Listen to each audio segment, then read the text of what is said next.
The Battle for Willow Creek. The first time I saw the house on Willow Creek Road, it felt like a promise kept. The rolling hills of Northern California stretched out like a painting, with golden grass swaying under a late summer sky. The house itself, a sturdy, two-story Victorian with a wraparound porch, stood proud, as if it had been waiting for us.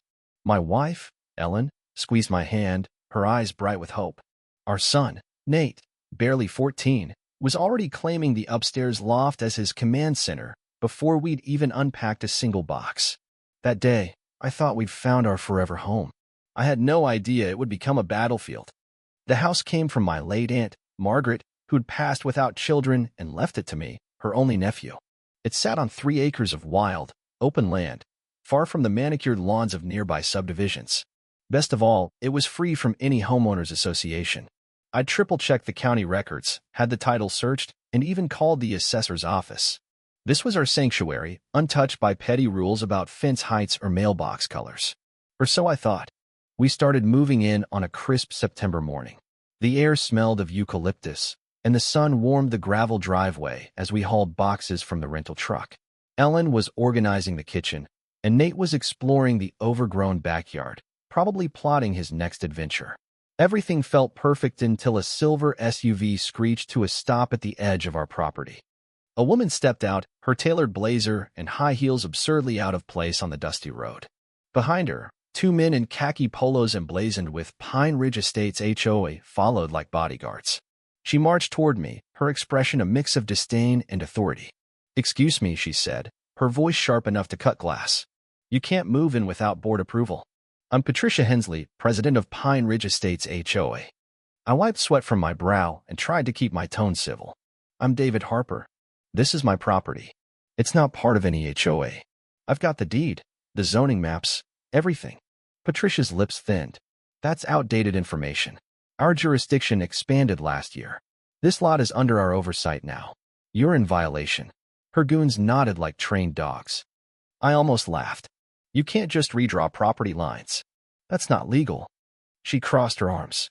"We'll see about that. One call to the sheriff, and you'll regret this." She turned on her heel, muttering to her lackeys as they retreated to the SUV. I shook my head and went back to unloading boxes, thinking it was just a bad first impression. I was wrong. The next morning, as Ellen flipped pancakes and Nate drowned his in syrup, the doorbell rang like an alarm. I opened it to find 2 sheriff's deputies, their cruisers parked by our mailbox.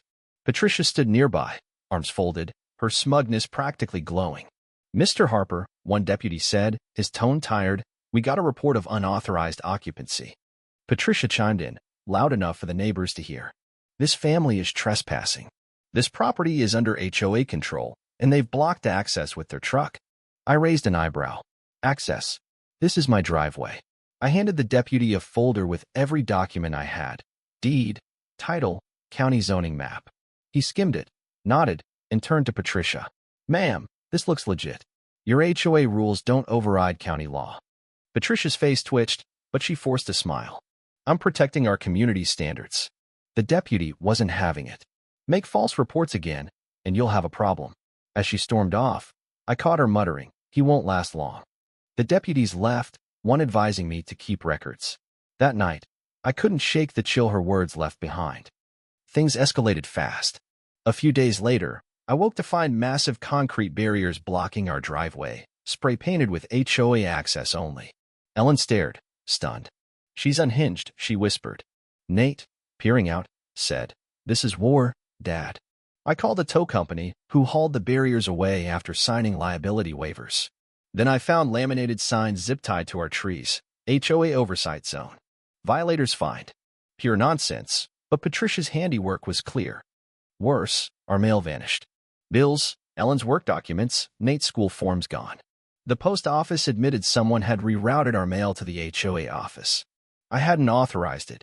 Furious, I installed a trail cam by the mailbox and GPS trackers inside. Paranoia was becoming survival.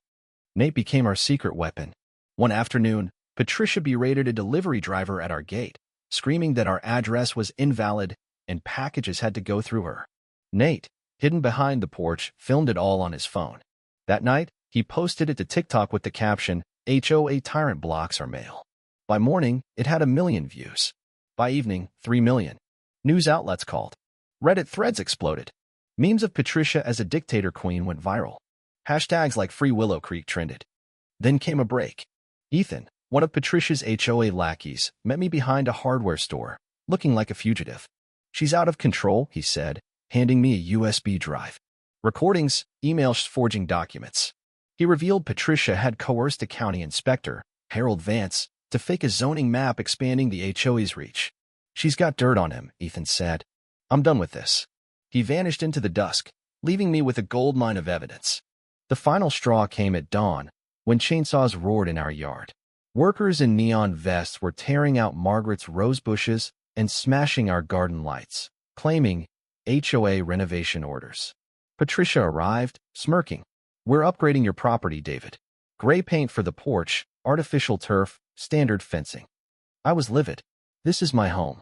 You're destroying it." I called the sheriff again. Deputies stopped the workers, took photos of the damage, and ordered them off. Patricia waved a fake notice suspending my occupancy rights. I tore it up. "You'll pay for this," I said. She just smiled. "We've handled worse." That was it. No more playing nice. I hired Tom Reynolds, a bulldog of an attorney with a knack for crushing fraud. We filed a lawsuit against Patricia and the HOA, charging fraud, property damage, mail tampering, and more.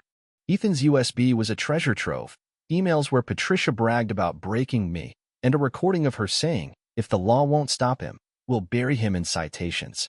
Tom called it a felony buffet. The trial was a spectacle. The courtroom buzzed with reporters and neighbors. Tom dismantled the HOA's defense, proving our land was never under their control. Vance cracked under questioning, admitting Patricia blackmailed him. The audio of her plotting played to a stunned room. Ellen wept as we showed photos of our ruined garden. The judge took 20 minutes to rule, guilty on all counts. Patricia faced fraud, conspiracy, and property destruction charges. The HOA was placed under federal audit. We won $1.5 million in damages. Patricia was cuffed, her smugness gone. The HOA collapsed, its board resigning en masse. Ethan helped rewrite its charter, stripping absurd rules. Our neighbors, once silent, left notes of thanks. One couple dropped off a pie with a card. "You fought for us all." Rebuilding took months. We replanted the garden, rebuilt the porch, and fixed the septic system Patricia's crew had wrecked. Nate's TikTok fame grew. He now vlogs about property rights with 400,000 followers. Ellen and I sat on our new porch swing, watching the hills glow at sunset. "Will she ever get it?" Ellen asked. I shrugged. "Maybe not. But the next bully might think twice." A year later, our gate stands tall, engraved with private property. No HOA.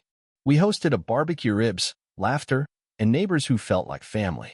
As we sat by the fire, Nate roasting marshmallows, I looked at the gate. It wasn't just a barrier.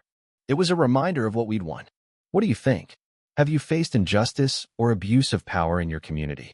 Share your thoughts in the comments. Should we fight back or stay quiet? Let's hear your take.